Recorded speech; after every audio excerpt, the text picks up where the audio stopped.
I always think I haven't really gotten that many books, have I? And I'm usually pretty wrong.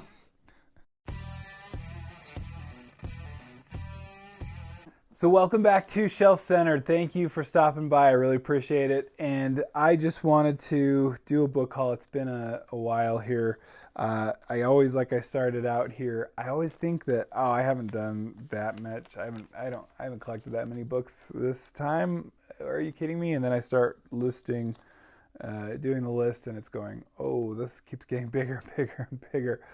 So anyway, we'll do it. I mean, technically, it hasn't been a lot of physical books, and because I do get more Kindle and Audible audiobooks, and actually other kinds of audiobooks. But anyway, it's been a while since I did my last book haul, so it's time to get us a book haul going here.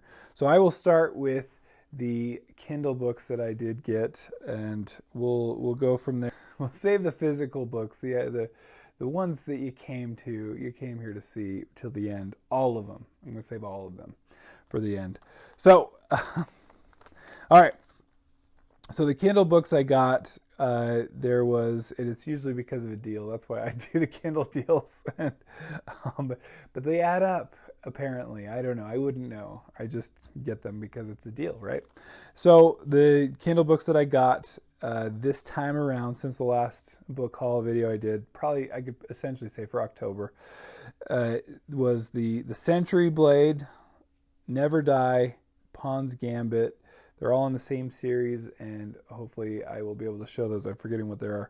But by Rob J. Hayes, just heard a lot of good things about them, and really looking forward to those. I just hear they're really good. I received as an advanced reading copy The Hellborn King by Christopher Brenning. All right, then you'll see that I actually got the audiobook as well, and that's a good transition into my audiobook purchases or advanced reading copies for this last time period.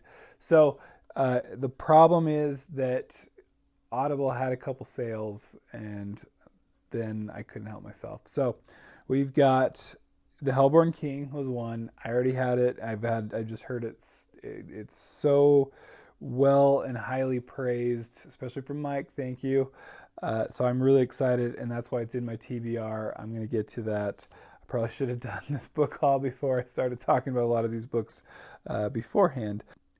As an advanced reading copy, I received Blade's Edge by Virginia McLean, and looking forward to that. Those are my two audiobook advanced reading copies, or just review copies. They're ARCs is kind of generally what I've been calling them, and forever. For sometimes they actually are advanced, and a lot of times it's just review copies. So I'm sorry for that. Okay, couple of things that I did get. All right, we're still going, and this is just my inability to stop myself from deals and whatnot. But let's see, Skysworn and Ghostwater by Will White. Once you have them on Kindle, which I already did, it was only $1.99 for the Whisper Sync for Audible. So I have those now, and we'll probably get the rest of the series this way too. I just couldn't resist. That's such a good deal. I got Absolution Gap, which is the third in Alistair Reynolds' Revelation Space Universe, and the last that I needed to get on. I read the first one, and then I already have the second one, and now I have the third. So just trying to complete that one. Sometimes I get into these, okay, you can buy a book, but you just got a complete series.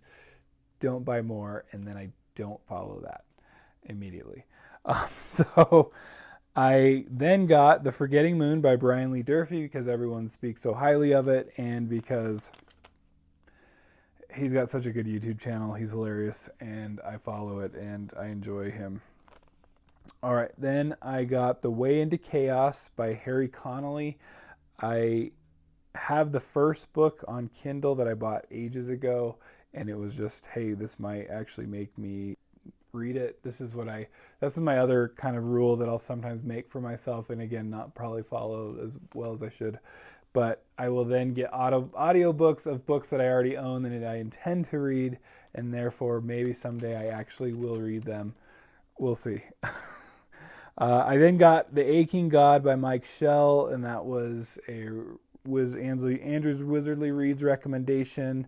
I got The Empire of Silence by Christopher Rocchio, and that's been a Mike's book review recommendation. That's how I first found out about that. They just look really cool, and then the way that they're described, this series, as being just really well told, have some kind of Dune similarities, and that's what that means.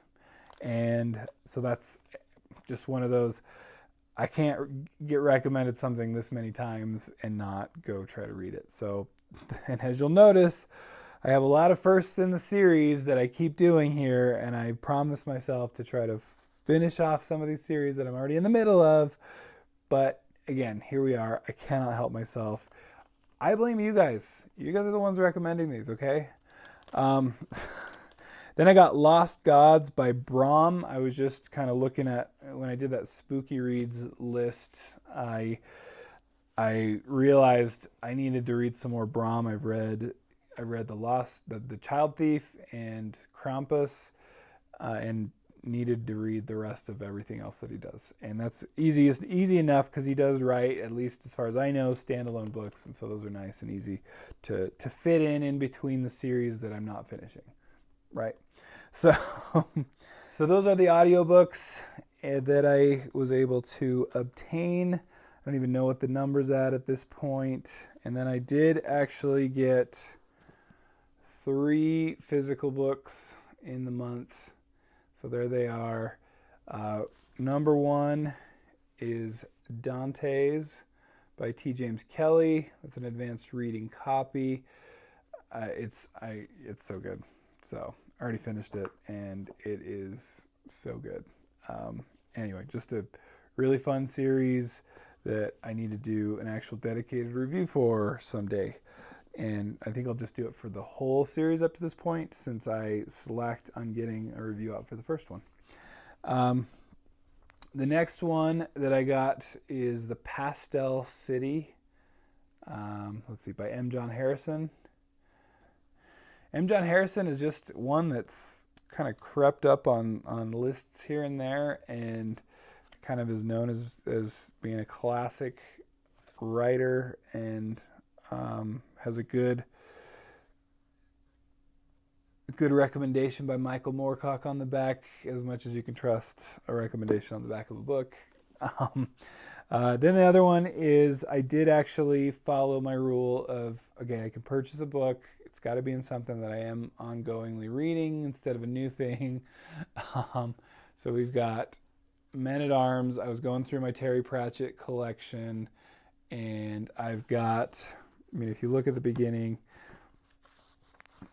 I've got pretty much, I was noticing I have a healthy collection. I've covered pretty much the majority, but this was one of the kind of earlier ones. And by earlier, I mean not extremely early, but this is one that comes up. Yeah. So it's only number 15, but that is in a series of 40 pretty early on. It's in the top half. So I needed to get that. So anyway, that's why we have that. So there's the other one. Like I said, just in videos past, that I just finished Sorcery recently, and I've been making my way through there. So I have Weird Sisters next, and I'll be hitting those just here and there when I need a little break here in kind of seriousness, which, a lot of what I read is serious with some good humor in it anyway. But anyway, if you haven't read Terry Pratchett, you really have to. It's so good. The main problem I have with reading Terry Pratchett is wanting to quote every other page, and that's actually what makes Kindle books probably a good way to read Terry Pratchett, but makes it much harder to display is all. That's the thing. So same with every other book I've mentioned on here except for these 3. Audiobooks are hard to display, but I love them. Anyway, there's the book haul. It's, I've seen bigger. I've seen bigger ones, and I've seen smaller. This is middle tier, we'll call it. But it was a healthy amount. Somehow, I can't stop myself, can I? All right. That's why we do this, right? Who cares? All right. Hey, thank you. Hey, remember to like and subscribe. I appreciate you stopping by, and we will see you next time. Bye.